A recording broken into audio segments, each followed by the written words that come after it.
여러분, 사과나무나 배나무나 뭐 그런 열매들이요, 아침에 이렇게 자고 일어나면 조그만 게 열렸어. 그 다음에 봤더니 조금 더 커졌어. 와, 그러더니 사과가 생겼어. 시간이 지나 가을이 되니까 빨갛게 익어요. 여러분, 열매를 맺으려고 노력하지 않아요. 나는 열매, 저녁 때 잠자는데 껌껌한데 열매 막 나무가 막 노력하는 거야. 지금 열매 맺으려고. 열매. 여러분, 그런 거 없어요. 여러분, 가서 귀구이고 들여보세요. 그런 노력이 있는지. 어느 순간에 봤더니 생겨 있어요. 왜요? 나무에 붙어 있기 때문이에요. 성령 충만은 다른 게 아니에요. 내가 하나님과 붙어 있는 거예요.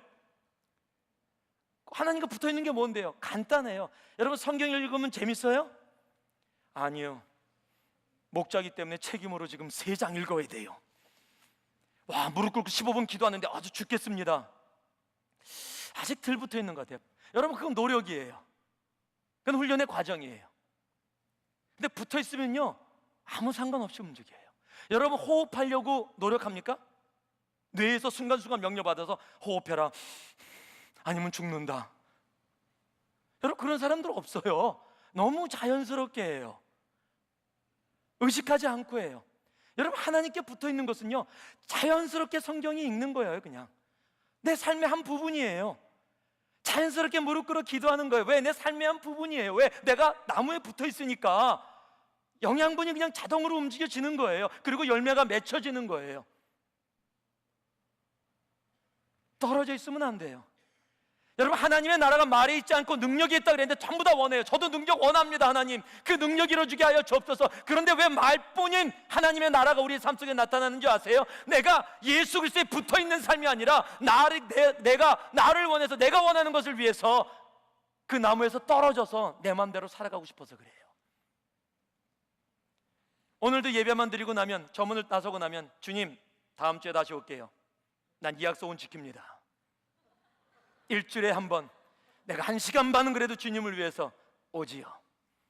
되면 주중에는 건들지 마세요.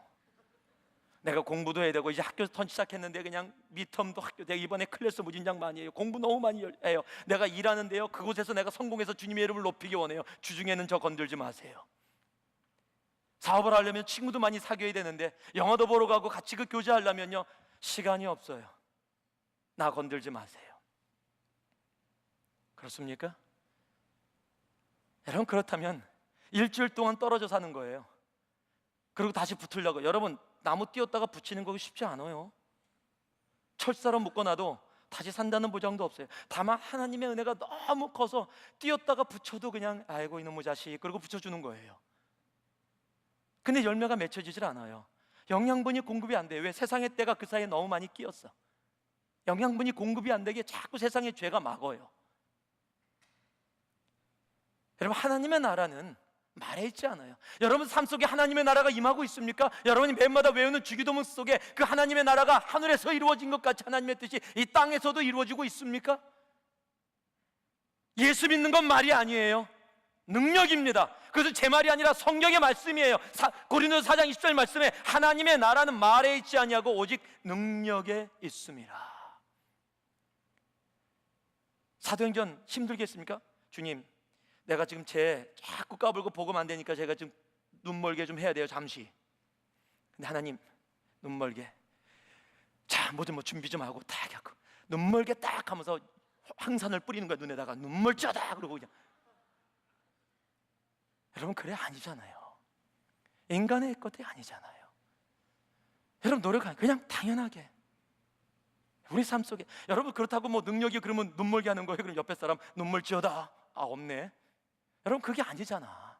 우리의 삶 속에 성령의 열매가 나타나는 성령 충만 가운데 하나님께서 역사하시는 그 하나님 나라의 능력, 여러분, 그것이 있던 교회가 안디옥 교회예요. 난 우리들 삶 속에 그런 능력이 나타나길 원해요. 우린 너무도 자주 에베소 4장 30절 말씀처럼요, 성령을 근심케 할 때가 많아요. 에베소서 5장 18절에는요 술 취하지 말고 성령 충만을 받으라 라고 얘기하고 있어요. 여러분, 이것이 여러분의 삶이 예수께 붙어 있으면 자연적으로 이루어지는 겁니다. 하나님의 나라는 말에 있지 않고 능력이 있음이 내 노력으로 되는 게 아니라 내가 예수와 함께 동행하는 그 삶을 살아가면 당연한 열매로, 당연한 결과로 그 능력들이 우리의 삶 속에서 나타나 보여지게 되는 겁니다. 하나님의 나라는 말에 있지 않습니다. 하나님의 나라는 능력이 있습니다. 안디옥 교회는 그 하나님의 나라가 능력에 있음을 보인 교회입니다.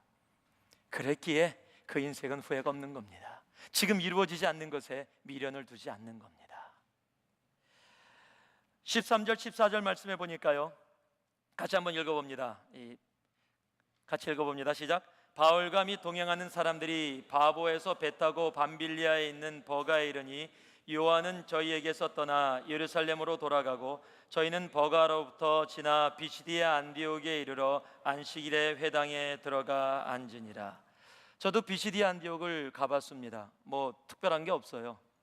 뭐 그냥 허벌판의 광야에 그냥 비시디아 안디옥입니다라고 그래서 그런가 보다 그러고 다녀왔어요. 뭐 지금도 솔직하게 그냥 허벌판이에요, 광야예요. 그냥 그런 모습들입니다. 그런데 떠나서 보니까요, 바울과 및 동행하는 사람들이 바보에서 배 타고 밤빌리아로 가서 버가에 이르니 요한은 떠나서 예루살렘으로 돌아가고 저희는 버가로부터 지나 비시디아 안디옥에 이르러 안식일에 회당에 들어가 앉으니라. 계속 이동하고 있어요. 비행기 타고 1등석으로 다니는 것도 아닙니다. 배 타고 다니고 힘들고 어려운 상황이에요. 걸어 다녀야 돼요. 한번 따라가시 바랍니다. 편한 곳, 좋은 곳이 아닌 하나님의 뜻이 있는 곳에 머문 교회. 우리는 선천적으로 편한 것을 찾습니다. 좋은 걸 찾아요. 그런데 그게 중요한 게 아니에요. 하나님의 뜻이 어디에 있느냐. 하나님의 뜻이 어디에 있느냐. 내가 편한 것, 내가 원하는 것이 아니라 하나님의 뜻이 있는 곳에 사는 것, 여러분 그것이 후회 없는 삶을 살아가는 모습이에요. 왜? 여러분 생각해 보세요. 하나님의 뜻이 있는 곳에 내가 있어. 거기 어떻게 후회가 있을 수 있어요? 거기 어떻게 미련이 있을 수가 있어요? 결과 아무 상관없어요. 내가 원하던 거 이루어지는 거 아닌 거 아무 상관없어요. 하나님의 뜻이 그곳에 있어요. 여러분 그것은 후회가 없어요. 내가 원하는 편한 곳이 아닙니다. 내가 좋아하는 곳이 아니에요. 하나님의 뜻이 어디에 있느냐. 여러분 그것을 향해서 바울과 바나바는 계속해서 배 타고 걸어 다니면서 여러 도시를 옮겨 다니는 거예요. 혹시 편한 곳 찾아다니지 않으세요? 저도 편한 거 원해요. 그러나 편한 것보다 여러분이 있는 곳이 하나님의 뜻이 있는 곳인지 다시 한번 묵상해 보시기 바라요. 여러분이 지금 있는 곳이, 여러분이 하는 것이 지금 하나님의 뜻에 합당한 모습으로 움직여지는 것인지 다시 한번 돌아볼 수 있기를 바랍니다.